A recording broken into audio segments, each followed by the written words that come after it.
It's lovely to join this coffee chat and to kick it off for this year. And I do have my coffee mug with me. I'm told that we are supposed to keep this a bit informal, and I wanted to just start us off to kind of create a level playing ground for the background for talking about this topic of balanced energy and protein supplementation in pregnancy. And so if you can advance to my first slide, I'll talk about this. As you know, one of the drivers of considering and doing something about maternal nutrition is related not only to the pregnancy health, but also to the outcome in the offspring. And we know that the global burden of low birth weight is high in low middle income countries, where it's prevalent at about 21.5 million on an annual basis. Birth weight is a cumulative measure of intrauterine growth and gestational age. And so when a baby is born less than 2,500 grams, it could be because of either of those reasons, and that's the definition of low birth weight. On the right, you see the burden across different regions of the world, and the blue region, which is Southern Asia, has the highest burden of low birth weight babies, which is directly related to the context of undernutrition in these countries. Next, please. And so maternal undernutrition is a major driver of severe adverse birth outcomes, including low birth weight, which is given rise by these two conditions, either being born too small or small for gestational age, or being born too soon, which is preterm at the time of birth. And of course, low birth weight, as we know, results in increased infant morbidity and mortality, but also poor postnatal growth and cognition. And the factors on the left in blue are all the various maternal status indicators of short stature, low pre-pregnancy BMI, inadequate weight gain during pregnancy, as well as micronutrient deficiency and anemia, all of which need to be addressed in the context of pregnancy. Next, please.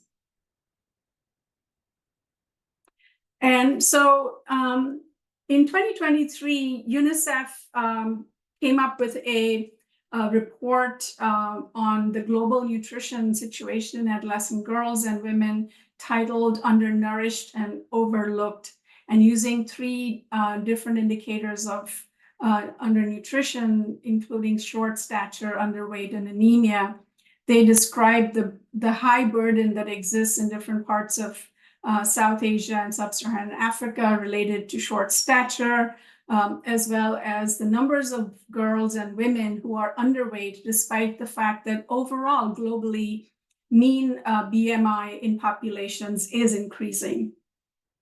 There's also a huge burden of anemia in this age range of 15 to 49 years. And so there's over almost 600 million women experiencing these conditions, or anemia specifically. Next, please.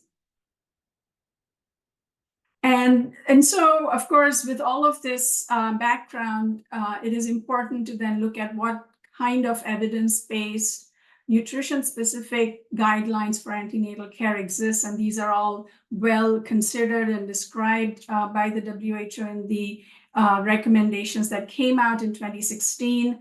I just want to highlight that one of the recommended interventions is balanced energy and protein supplementation, and it's a context-specific recommendation for contexts in which undernutrition exists. Next, please.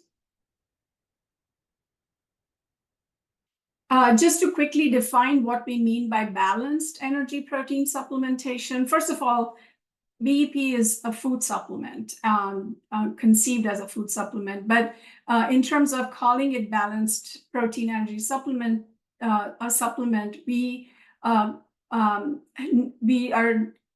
should define it in terms of the protein content not being too high.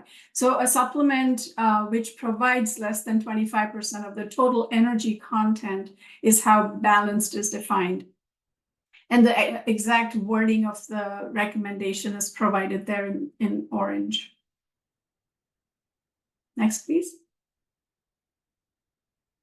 And I wanted to talk just very briefly about where this evidence comes from. It comes from over half a dozen studies in which BEP supplementation has been tested, and it has been shown to reduce small for gestational age by 21% and stillbirth by 40%.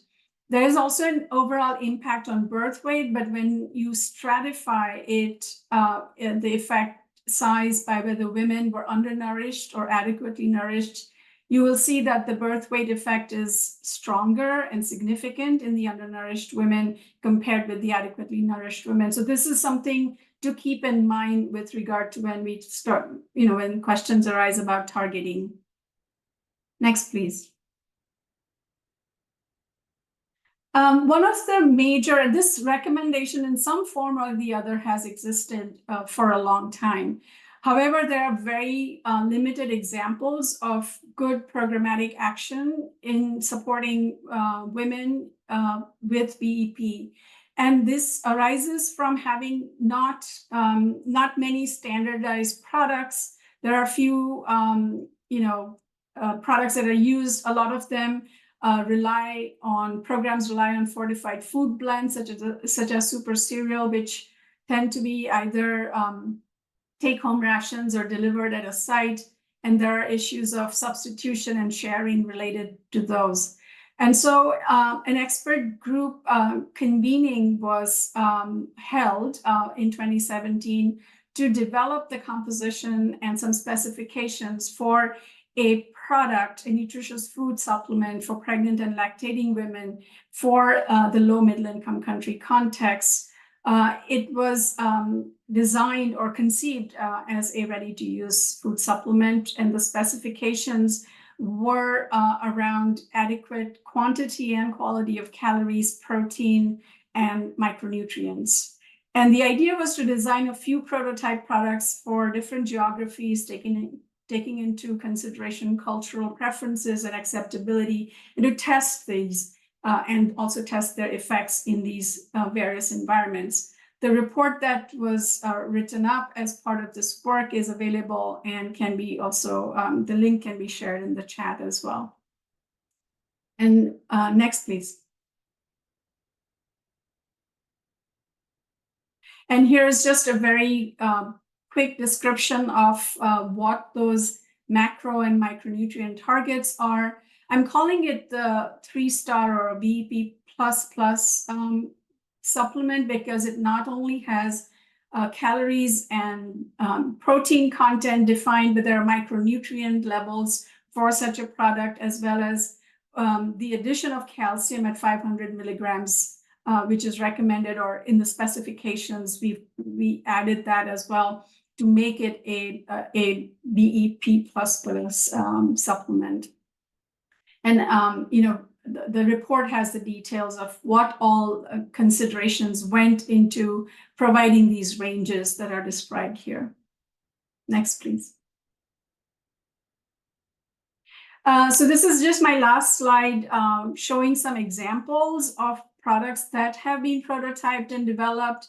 And there are a few studies which have looked at the acceptability of these products in Burkina Faso, in Nepal. These are published, and those results are available. There are several trials also ongoing to test the impact of these interventions on birth outcomes, on gestational weight gain in pregnancy, as well as to look at targeting as an approach for providing BEP in these environments.